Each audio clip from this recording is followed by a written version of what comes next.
Good morning, I'm Pat Wattam with a 5-star team at Remax First. What a crazy real estate market we have these days. And so I want to talk to buyers this morning because I think one of the things that people don't really talk about is how this is affecting the buyers. And I don't mean just in finding a house, because you can find a great house. You've got to make some compromises that maybe you don't like to make, but you can get a great house.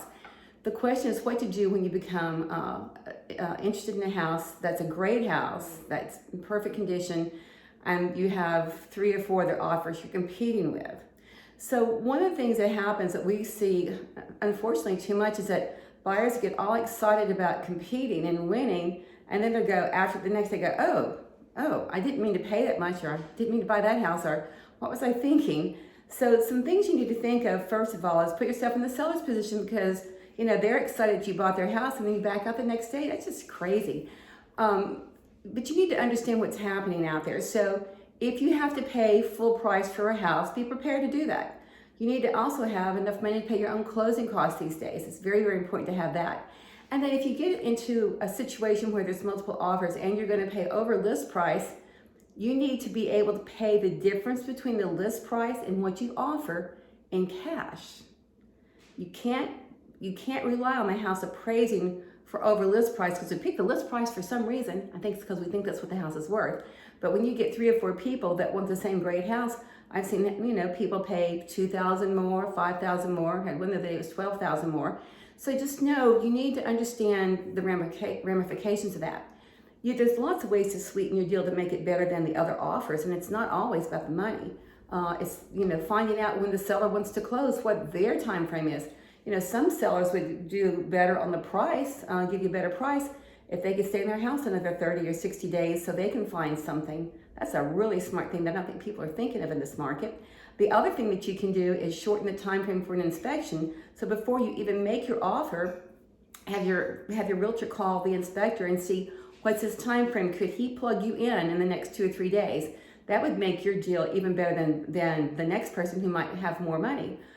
Cash offers can be better. Doesn't mean you're going to always get a better price, but they're going to put you at the top of the pack, because then it's not contingent on appraisal or the lenders and making sure that you actually qualify.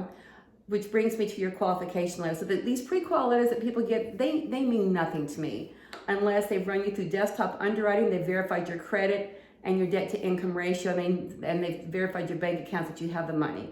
I know there's some other things they need to verify. Oh, and make sure you've paid your taxes. The worst thing that I run into is you get close to the end and you're going, oh, we need a copy of those taxes.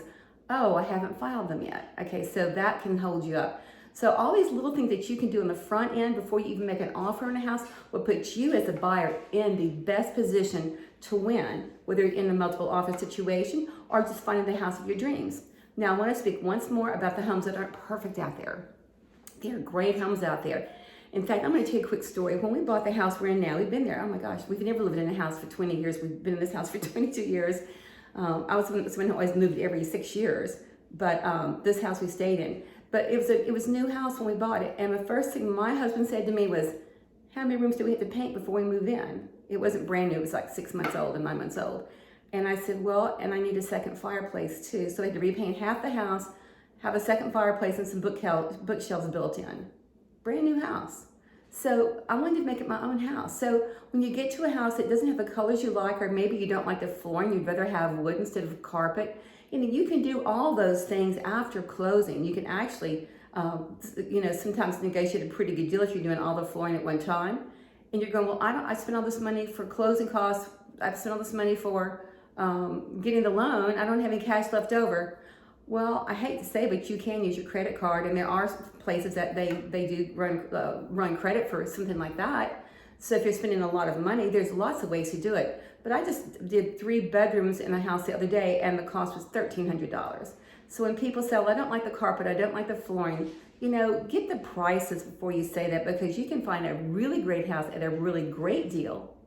And sometimes those homes that aren't selling as fast, sometimes the seller will give you the allowance or pay your closing costs. There's a way to negotiate that. Don't let colors, flooring, even countertops. Countertops, if you want to change them out, depends on how big the house, it can run you from $4,000 to $6,000. You're going, well, that's a lot of money. Well, there are actually loan products that will kind of cover that for you too. Or again, If the house has been sitting there a little while, perhaps the seller's negotiable enough to pay your closing costs, and you've got your money from closing costs to go change out your counters. All these things can be done. There are great houses out there. It's just people need to be a little more imaginative when they look at these houses and see what the house could look like. So when you have questions about buying a house, give us a call here, the Pat Wattam 5-star team at Remax First. We're here to help you.